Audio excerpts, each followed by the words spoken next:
Des trains à l'arrêt, des stores baissés. À Mont-de-Marsan, une gare presque fantôme ce mardi. Aucun TER en circulation dans les Landes et seuls quelques bus de substitution assurent les voyages. Le peu d'usagers rencontrés semblent résignés. Les villes comme Mont-de-Marsan qui sont un peu excentrées des grandes lignes, en fait, c'est même pas le service minimum qui est assuré, c'est on supprime tout. Il n'y a aucun train qui part.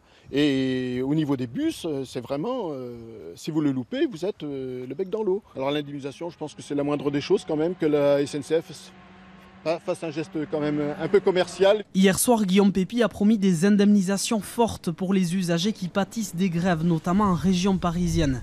Pour la province, des abonnements TER à moitié prix au mois de juin, mais qui ne suffiront pas à combler le préjudice, déplore ce représentant d'un collectif d'usagers.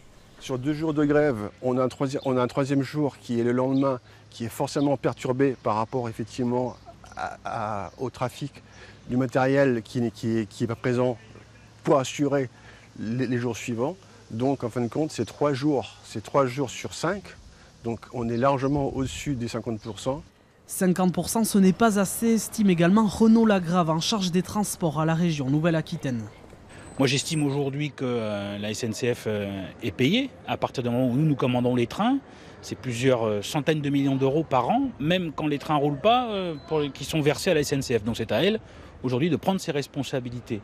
J'ai tendance à vous dire que s'il n'y a pas un geste fort fait auprès des usagers, alors les usagers se tourneront vers d'autres moyens de transport. Les associations d'usagers de transport en Nouvelle-Aquitaine espèrent encore négocier sur le montant des indemnisations lors de leur rendez-vous prévu la semaine prochaine avec le Premier ministre.